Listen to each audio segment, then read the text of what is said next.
தமிழகம் எங்கும் Max Gold cash for your gold. Max Gold நீங்க தங்க மட்டும் இல்லைங்க, பிளாட்டினம், டைமண்ட், சில்வர், ரூபினி எதை வேணாலும் விற்கலாம். உங்களுக்கான பணம் ரொக்கமா கையிலயோ இல்லைன்னா பேங்க் அக்கௌண்ட்லயோ உடனடியாக செலுத்திடுவாங்க. மார்க்கெட் மதிப்பை விட 100 ரூபாய் ஒரு கிராமுக்கு உங்களுக்கு கூடுதலாக கிடைக்கும். தமிழ்நாடு முழுக்க டோர் ஸ்டெப் சர்வீஸும் இவங்க ப்ரொவைட் பண்றாங்க. உங்களுக்கு கோல்ட விற்கணும்னு அதுக்கு ஒரே ஒரு பெஸ்ட் பிளேஸ் மேக்ஸ் கோல்டு தான். கால் 04445454545. வணக்கம். Big Topic with Karthik Mayakumar. முதலமைச்சர் விஜய் அவர்களை நம்பினாங்களே, தாவைக்கில் வந்து சேர்ந்தவங்க, மூத்த நிர்வாகிகள் பல பேர் மற்ற கட்சியிலேருந்து வந்தவங்க, அவங்களுக்கு இவர் செஞ்சு கொடுத்துருப்பாரு ஒரு ப்ராமிஸு, நம்ம ஆட்சிக்கு வருவோன்னு. அதை பண்ணி முடிச்சிட்டாரு. அந்த இருக்கையில் இப்போ அமர வச்சு அழகு பார்த்துருக்காரு. இதை பற்றி பார்க்க போகிறோம்.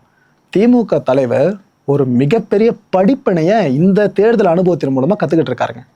அவரே ஓப்பனாக பண்ணியிருக்காரு. அதை பற்றி உண்மையை பெருசாக ஒத்துக்கிட்டார் அவர். இதை பற்றி முழுக்க பார்க்க போகிற நிகழ்ச்சிக்குள்ள போகலாம்.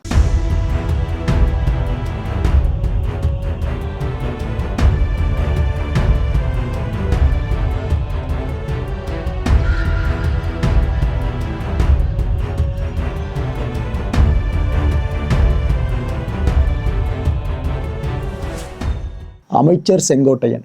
யோசிச்சு பாருங்க, செங்கோட்டையன் அவர்கள் அதிமுகவிலேயே தொடர்ந்து இருந்தார்னா, திமுகவில் அவர் இணையாமல் இருந்திருந்தார்னா, இதுக்கப்புறம் அவரோட அரசியல் எதிர்காலம் எந்த அளவுக்கு இருந்திருக்கும்னு சொல்லிட்டு.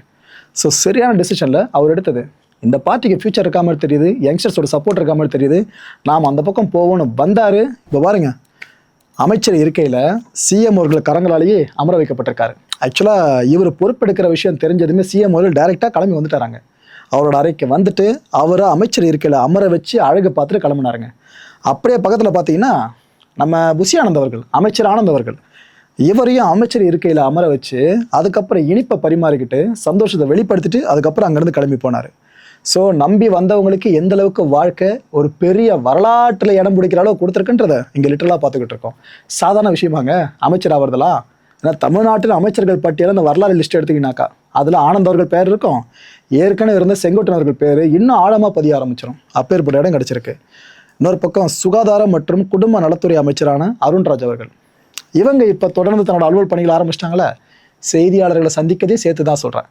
இப்போ சந்திக்கிறப்ப என்ன சொன்னாப்புல, இந்த கிளாண்டர்ஸ் வைரஸ் இருக்குல்ல, இது மக்களுக்கு பாதிப்பை ஏற்படுத்தலை, இப்போ வரைக்கும் ஏற்படுத்தாதுன்னு சொல்லியிருக்காப்புல. அடுத்த அப்டேட் என்ன கொடுத்துருக்காருன்னா, இந்த தெருநாய்கள் இஷ்யூ இருக்குல்ல, ஒரு டைமில் பீக்கில் போன விவகாரம் இந்தியா முழுக்க, அந்த தெருநாய்களை கட்டுப்படுத்தி ரேபிஸ்லேருந்து மக்களை பாதுகாக்க கண்டிப்பாக நம்ம கவர்மெண்ட் ஆக்ஷன் எடுக்கணும்னு சொல்லியிருக்காங்க. சூப்பர் விஷயம். ஆனால் ஒன்று கூடுதலாக சொல்லிப்போமே, இதுக்கு முன்னாடி இருந்த பிரச்சனையோட சாராம்சம் தெரியல. கருத்தடை பண்ணுறோம் அப்படின்ற பேரில் குப்பைகளை ஹேண்டில் பண்ணுற மாதிரி தெருநாய்களை ஹேண்டில் பண்ணி பல நாய்கள் இறக்கிறதுக்கு பல பேர் காரணமாக இருந்தாங்கன்றதான் பெரிய குற்றச்சாட்டாக இருந்துச்சு. ஸோ இதுக்கப்புறம் தெருநாய்களை பிடிச்சு அதுக்கப்புறம் ஆப்ரேட் ப்ரொசீஜரில் நீங்கள் மேற்கொள்கிறீங்க அப்படின்னு ஸ்டைல் பண்ணுறலாம் பண்ணுறீங்க அப்படின்னா, முடிஞ்ச அளவுக்கு மனுஷங்களை பார்க்குற மாதிரி அதுக்கு ட்ரீட்மெண்ட் கொடுத்தாலே போதும். இதைத்தான் பெருசாக எதிர்பார்க்குறோம் இந்த விலங்குகள் ஆர்வலர்களாம். வேறு எதுவும் பெருசாக எதிர்பார்க்கலாம். ஓகே. மின்சாரத்துறை அமைச்சரான நிர்மல் அவர்கள், இவரும் முதலமைச்சர் அவர்கள் கூட ஆலோசனையில் ஈடுபட்டிருக்காங்க. ஆக்சுவலாக முதலமைச்சர் அவர்கள் ஒவ்வொரு துறை அமைச்சர்களையும் சந்திச்சுக்கிட்டு இருக்கார்ல, ஆலோசனையில் ஈடுபட்டு இருக்கார்ல, அதை நீட்சியாக தான் இவர்கிட்ட பேசியிருக்காப்புல. இந்த டிஸ்கஷனில் முக்கியமாக இருந்தது பார்த்தீங்கன்னா 3 விஷயங்கள். அதில் ஒன்று, தமிழ்நாட்டுக்கான ஒட்டுமொத்த மின் தேவை அண்ட் உற்பத்தி, இதை பற்றி ஃபுல்லாக கேட்டு தெரிஞ்சுட்டு இருக்காருங்க முதலமைச்சர் அவர்கள். அப்புறம் இந்த 200 யூனிட் இலவச மின்சாரம் இருக்குல்ல, தாவேக்காவோட தேர்தல் வாக்குறுதி, இதை நிறைவேற்றுறதால நமக்கு எந்த அளவுக்கு நெகட்டிவான இம்பாக்ட் ஏற்பட வாய்ப்பு இருக்குது ஃபினான்ஸ் சார்ந்து. இன்னொரு பக்கம் இதன் மூலமாக பாசிட்டிவாக நம்ம எந்த அளவுக்கு கொண்டு போக முடியும் மக்கள்கிட்ட இந்த விஷயத்த, இதை பற்றி ஃபுல்லாக கேட்டு தெரிஞ்சிருக்காராம். இதில் 3வது கேட்டகரி பார்த்தீங்கன்னா, இந்த கேஸ் தட்டுப்பாடு நிலவிட்டு இருக்க இந்த சூழலில் மின் தேவை அதிகமாகிடல, பவர் கன்சம்ஷன் நிறைய எடுக்கும் பார்த்தீங்களா, இதை சமாளிக்க நம்ம என்னென்ன பண்ண போகிறோம், இது போல் பல விஷயங்களை முதலமைச்சரும் அமைச்சரும் ஃபுல்லாக டிஸ்கஸ் பண்ணியிருக்காங்க. அண்ட் அடுத்ததாக ஒரு இரங்கல் அறிக்கையும் முதலமைச்சர்கிட்டேருந்து வெளியே வந்திருக்குங்க. வேறு யாருக்கும் இல்லை, கே ராஜன் அவர்கள் மறைஞ்சிட்டாங்களே. இந்த மறைவு செய்தி கேட்டு முதல்வர் அவர்கள் வெளியிட்டிருக்க அறிக்கை தான் இப்போ உங்களுக்கு சாராம்சமாக சொல்கிறேன். துணிச்சலோடு தன்னோட கருத்தை வெளிப்படுத்தினவர் தான் கே ராஜன் அவர்கள் அப்படின்னு யார் சொல்கிறா? முதலமைச்சர் அவர்களே சொல்லியிருக்காங்க. அதாவது சினிமா இண்டஸ்ட்ரி சேர்ந்தவங்களுக்கு ஒரு பிரச்சனை அப்படின்னா, ப்ரொடியூசர்ஸ்க்கு ப்ராப்ளம் அப்படின்னா, சின்ன சின்ன படங்கள் எடுத்த ப்ரொடியூசர்ஸ்க்கு பிரச்சனைனா உடனே அவங்களுக்காக பேசுகிற குணம் படைச்சவர் தான் ராஜன் அவர்கள். சினிமாவுக்கு தன்னோட தனித்துவமான பங்களிப்பை செஞ்சவருங்க அவர் ராஜன் அவர்கள். இவரோட மறைவு செய்தியை கேட்டு நான் வேதனை அடைஞ்சிட்டேன் அப்படின்னு சிஎம் அவர்கள் இப்போ அறிக்கை வெளியிட்டிருக்காங்க. அண்ட் விஎஸ் பாபு, குளத்தூரில் வச்சு ஸ்டாலின் அவர்களை தோற்கடிக்கிறதுலாம் சாதாரண விஷயமா? அதை பண்ணாப்லையே குளத்தூர் எம்எல்ஏ அவர் இப்போ என்ன சொல்கிறாரு, என் எக்ஸ்பீரியன்ஸில் பல கட்சிகளை பார்த்துட்டப்பா, பல தலைவர்கள் கூட ட்ராவல் பண்ணிட்டப்பா, அவங்க கூட நிறைய பேசியிருக்கேன்ப்பா, ஆனால் உலக வரலாற்றிலேயே விஜய் அவர்கள் மாதிரி ஒரு தலைவரை பார்த்ததில்லைன்னு அவர் சொல்லியிருக்காரு. ஆக்சுவலாக அரசியலை பொறுத்த வரைக்கும் முதலமைச்சர் அவர்களுக்கு விஎஸ் பாபு அவர்கள் தி மோஸ்ட் சீனியர். ஆனால் அவர் வாயிலிருந்து வர வார்த்தைகள் பார்த்தீங்கன்னா நீங்கள் நினைக்கலாம், ப்ரோ இது பதவி இருக்குன்றதுனால இப்படி பேசுவாங்க அப்படின்ட்டு. மக்கள் தேர்ந்தெடுத்திருக்காங்க ஓட்டு போட்டு, அதனால் அவரை நீங்கள் அண்டர் எஸ்டிமேட் பண்ணிட முடியாதுல்ல. அவர் வாயிலிருந்து இவ்வளோ வார்த்தைகள் வருது அப்படின்னா சம்திங் மற்ற தலைவர்கள் கிட்ட இல்லாத ஏதோ ஒரு விஷயத்த இவங்க கிட்ட பார்த்துருக்காருன்னு மட்டும் தெளிவாக புரியுதுங்க. இது பதவி பொறுப்புக்காக பேசின மாதிரி எனக்கு தெரியல. ஏன்னா அதில் எலெக்ஷன் முன்னாடி பேசியிருந்தா நீங்கள் சொல்லலாம். இப்போ எம்எல்ஏ வந்ததுக்கப்புறம் பேசுகிறாங்கன்னா சம்திங் இல்லை வேறு ஏதோ இருக்கும்னு நினைக்கிறேன். இது மாதிரி தலைவர் நான் இது வரைக்கும் பார்த்ததில்லை, இனியும் பார்க்க போகிறதே இல்லை. மற்ற கட்சிகள்லாம் பார்த்தீங்கன்னா ஏன் வெளிநாட்டு அரசியலே எடுத்துக்கோங்களேன், அங்கே 2ஆம் கட்ட தலைவர்கள்னு சில பேர் இருப்பாங்க ஒவ்வொரு கட்சியிலையும். ஆனால் தாவேக்கெல்லாம் கிடையாதுங்க. எங்களுக்கு ஒரே ஒரு கட்ட தலைவர் மட்டும்தான், அது எங்களோட முதலமைச்சர் விஜய் அவர்கள் தான் அழுத்த நிறுத்தமாக சொல்லியிருக்காப்புல விஎஸ் பாபு அவர்கள். விஎஸ் பாபு அவர்கள் பேர் எடுத்தாலே திமுக நம்ம ஞாபகத்துக்கு வந்துடும்ல. ஏன்னா தேர்தல் முடிவு வெளியான விதம் அப்படி. ஸ்டாலின் அவர்கள் அவங்க இப்போ தீவிரமான ஒரு முடிவு எடுத்துக்கிட்டு இருக்காங்க. இல்லை நம்ம இப்படியே விட்டால் கட்சி இதுக்கப்புறம் பெருசாக வராதுன்ற உண்மை அவர் புரிஞ்சிருச்சுங்க. சோஷியல் மீடியாவோட தாக்கம் இருக்குல்ல, அது ரொம்ப டீப்பாக சீரியஸாக பார்க்க ஆரம்பிச்சிட்டாரு. ஏன்னா பெரும்பாலானவங்க டிவிக்கே 10 சீட் அடித்தாலே பெரிய விஷயம் சொல்லிட்டு இருந்த நேரத்தில் ஒட்டு மொத்தமாக தூக்கிட்டு போயிடுச்சு அப்படின்னா எப்படி இருக்கு எல்லா அரசியல் விமர்சகர்களுக்கும் அரசியல்வாதிகளுக்கும்? அவங்களுக்கான அரசியல் அனுபவத்தை தெரிஞ்சுக்க ஒரு நேரம் கழிச்சா தானே பார்ப்பாங்க. அதை ஒரு தெளிவாக புரிஞ்சுக்கிட்டாருங்க ஸ்டாலின் அவர்கள். அவங்க இப்போ என்ன தெரியுமா சொல்கிறாங்க ஸ்டாலின் அவர்கள், புதிய ஆட்சிக்கு நாம் தொந்தரவாக இருக்க போகிறதே கிடையாது. ஆனால் இயலாமையை மறைக்கிறதுக்காக, அவங்களோட இயலாமையை மறைக்கிறதுக்காக நம்ம மேலே அவதூறை பரப்புகிறாங்க அப்படின்னா அதுக்கு நாம் விளக்கம் அளிச்சே தீர்வோம். அதில் மாற்றுக்கிறது கிடையாது. நீங்கள் சமூக வலைதளங்களில் பொய் பரப்புனீங்கன்னா நாங்கள் உண்மையை போட்டு உடச்சிட்டே இருப்போம் பாருங்கள் அப்படின்னு சொல்லியிருக்காரு. அதாவது திமுக இப்படி திமுக அப்படின்னு நெகட்டிவாக தாவேக்காவினர் எதனா சமூக வலைதளத்தில் வேலையை பார்த்தீங்கன்னா நாங்கள் திரும்ப எல்லா உண்மைகளும் சொல்லுவோன்றாங்க. என்ன உண்மைன்னு எனக்கு எதுக்கும் தெரியல. ஓகே, ஏதோ ஒரு விஷயம் இருக்கானோ தெரியல, வெயிட் பண்ணி பார்ப்போம். ஆனால் ஒரு மேட்டர் சொல்லிட்டா, மற்ற கட்சிகளுக்கு ஐடி விங் அப்படின்றது ஒரு பார்ட்டு மட்டும்தான்.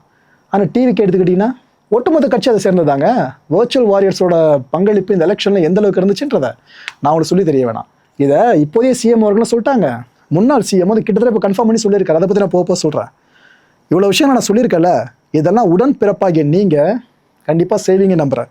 உங்ககிட்ட நான் இதை கேட்டுக்கிறேன் அப்படின்ட்டு ஸ்டாலின் அவர்கள் இப்போ சொல்லியிருக்காங்க. திமுகவோட திட்டங்கள் இருக்கிற வரைக்கும் தமிழ்நாட்டில் திமுக ஆட்சி தான் நடக்குதுன்னு சொல்லியிருக்காரு. எனக்கு என்னென்னா இந்த ஸ்டேட்மெண்ட்டை சிஎம் அவர்கள் பார்த்தாங்கன்னா, ஓ நாங்கள் சரி திட்டங்களை கண்டினியூ பண்ணலாம்னு நினச்சோம், பட் நீங்கள் இப்படி சொல்கிறீங்கன்னா நாங்கள் கண்டினியூ பண்ணணுமா அப்படின்னு யோசிக்க ஆரம்பித்தா இது ஒரு புதிய தலைவலி ஏற்படுத்திடாதீங்க. சரி, ஓகே, ரைட்டு. தேர்தலுக்காக நாம் எவ்வளவோ ஒர்க் பண்ணியிருக்கோம். யாரும் ஸ்டாலின் அவர்கள் சொல்கிறாங்க, அவ்வளோ ஒர்க் பண்ணியிருக்கோம். அங்கே கூட்டம் போடுறது, இங்கே கூட்டம் அமைக்கிறது, கட்சி சார்ந்த நிர்வாகிகளை வர வைக்கிறது, பேசுறது, அது இதுன்னு எவ்வளோ பண்ணோம். ஆனால் நம்மளால் ஆட்சிக்கு வர முடியல. இது எதுவுமே செய்யாமல் அவங்க ஆட்சிக்கு வந்துட்டாங்கன்னு அவர் ஓப்பனாக போட்டு உடைச்சிருக்காரு. இது மட்டும் இல்லை, தாவேக்கா ஜெயிக்கிறதுக்கு முழு காரணமே சமூக வலைதளம் தான் சொல்லியிருக்காரு.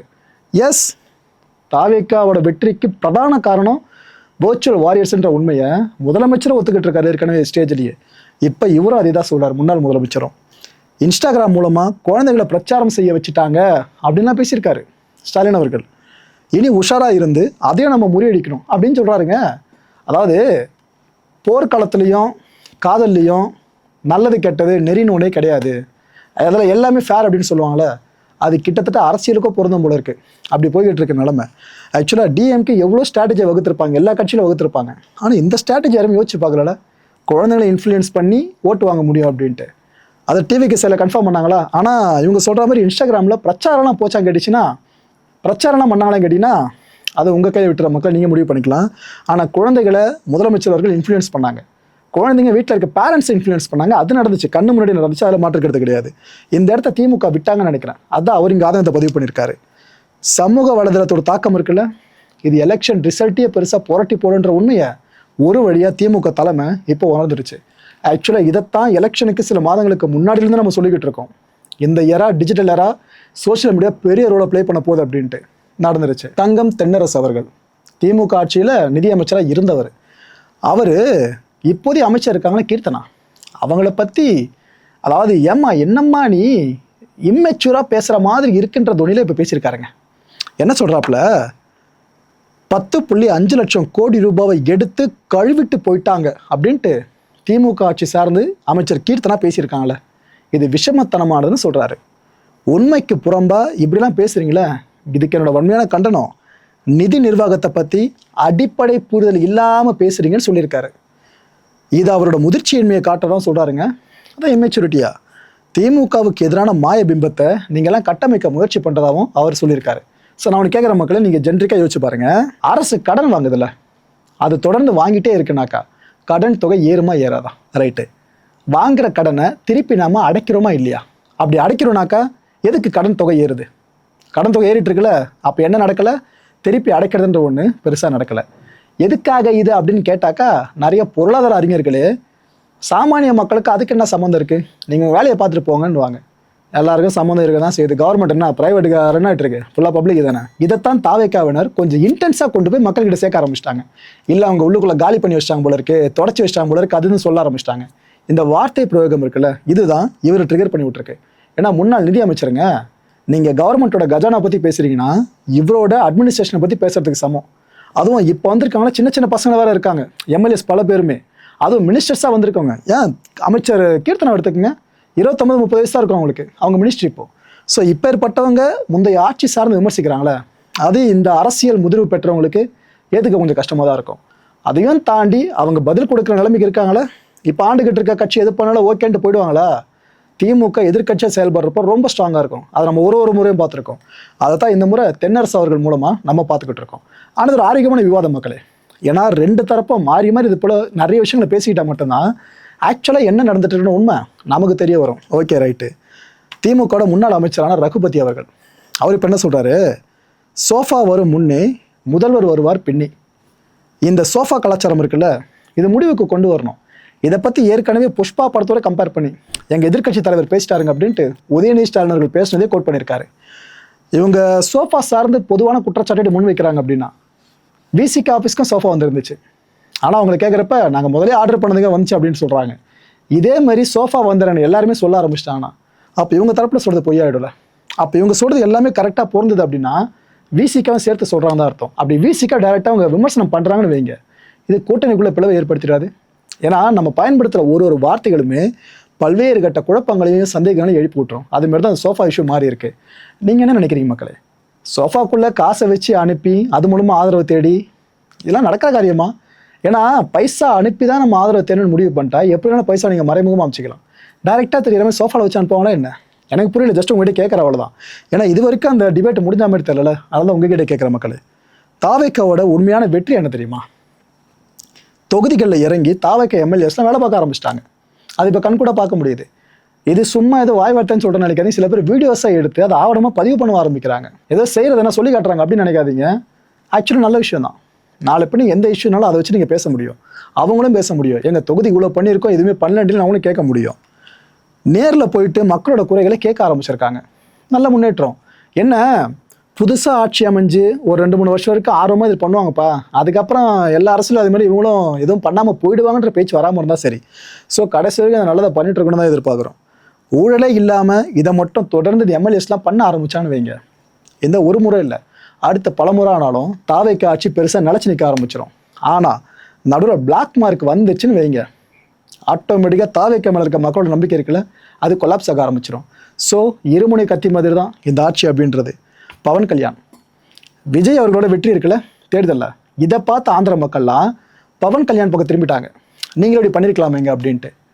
இதில் அவர் ஆதங்கப்பட்டு பேசியிருக்காரு பவன் கல்யாண். இப்போ என்ன சொல்கிறாப்புல, எங்கள் தமிழ்நாட்டில் விஜய் அவர்கள் ஜெயிச்சார்ல, தனிச்சு நின்று ஜெயிச்சார்ல, இதை பார்த்து ஆந்திர மக்கள் ஏன் பக்கம் திரும்பி எதுக்கு நீங்கள் கூட்டணி வச்சிங்க, தனியாக போட்டிட்டு இருக்கலாமே அப்படின்னு கேட்குறாங்க. நான் ஒரு விஷயத்த சொல்லிக்கிறேன், ஆந்திர அரசியல் வேறு, தமிழ்நாடு அரசியல் வேறு. ஆந்திர களம் வேறு, தமிழ்நாடு களம் வேறு, சூழல் வேறு. அப்படி இருக்கிறப்ப விஜய் அவர்களோடு என்னை கம்பேர் பண்ணி பேசுறதை நிறுத்துறீங்களா? அதுவும் இதுவும் ஒன்றும் கிடையாதுங்க. அங்கே இருக்க அரசியல் இங்கே இருக்க அரசியலும் மாநில எதிர்கால நலனை கருத்தில் கொண்டு தான் நம்ம கூட்டணி வச்சோம். நம்ம தனிச்சு நின்னாலும் அதிகமான தொகுதியில் பெற்றிருக்க முடியும், நான் ஒத்துக்கிறேன்.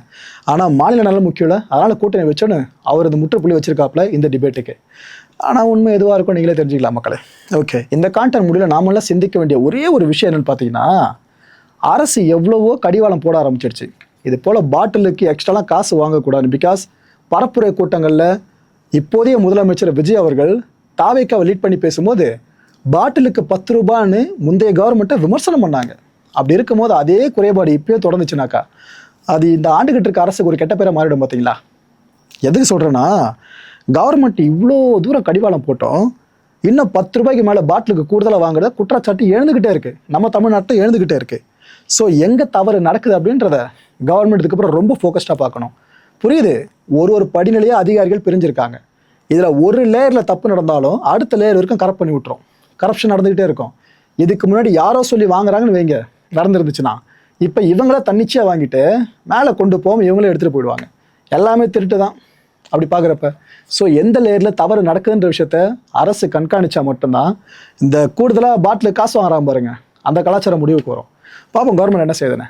அடுத்த நிகழ்ச்சி சந்திக்கலாம். நன்றி, வணக்கம். தமிழகம் எங்கும் Max Gold, cash for your gold. Max Gold நீங்க தங்க மட்டும் இல்லைங்க, பிளாட்டினம், டைமண்ட், சில்வர், ரூபினி எதை வேணாலும் விற்கலாம். உங்களுக்கான பணம் ரொக்கமா கையிலயோ இல்லைன்னா பேங்க் அக்கௌண்ட்லயோ உடனடியாக செலுத்திடுவாங்க. மார்க்கெட் மதிப்பை விட 100 ரூபாய் ஒரு கிராமுக்கு உங்களுக்கு கூடுதலா கிடைக்கும். தமிழ்நாடு முழுக்க டோர் ஸ்டெப் சர்வீஸ் இவங்க ப்ரொவைட் பண்றாங்க. உங்களுக்கு கோல்ட விற்கணும்னு அதுக்கு ஒரே ஒரு பெஸ்ட் பிளேஸ் மேக்ஸ் கோல்டு தான். கால் 04445454545. என் நண்பர் மாயம் ஸ்டுடியோஸ் நேயர்களே, மாயம் பக்தின்னு ஆன்மீகத்துக்காக பிரத்யேகமா ஒரு சேனலை கொண்டு வந்திருக்கோம். மறக்காம சப்ஸ்கிரைப் பண்ணி அந்த சேனலுக்கு உங்களோட ஆதரவை மனப்பூர்வமா தெரிவிங்க. வணக்கம் மாயம் ஸ்டுடியோஸ் நண்பர்களே. மாயம் ட்ரெண்ட்ஸ் அப்படின்ற ஒரு புதிய ஃபேஸ்புக் பேஜை ஓப்பன் பண்ணியிருக்கோம். நீங்கள் யூடியூப்ல பார்த்துட்டு இருக்கீங்களா நம்மளோட கான்டென்ட்ஸ்லாம். இதெல்லாம் விட ஒரு படி மேலே ரொம்ப கிறிஸ்பாகவும் ரொம்ப சூப்பராகவும் நிறைய கான்டென்ட்ஸ் உங்களுக்கு இந்த பேஜில் காத்துட்டு இருக்குங்க. ஸோ உடனடியாக ஃபேஸ்புக் பிளாட்ஃபார்ம் போங்க, மாயம் ட்ரெண்ட்ஸ்னு டைப் பண்ணி சர்ச் பண்ணி நம்ம பேஜை ஃபாலோ பண்ணுங்க. அப்படியே நம்ம சேனலே நீங்கள் சப்ஸ்கிரைப் பண்ணிட்டீங்க அப்படின்னா இன்னும் நிறைய புது கான்டென்ட்ஸை உங்களுக்காக ப்ரொடியூஸ் பண்ணி கொடுத்துக்கிட்டே இருப்பாங்க. நீங்கள் பண்ணுற ஒவ்வொரு சப்ஸ்கிரிப்ஷனும் எங்களுக்கு பெரிய மோட்டிவேஷனாக அமையும்.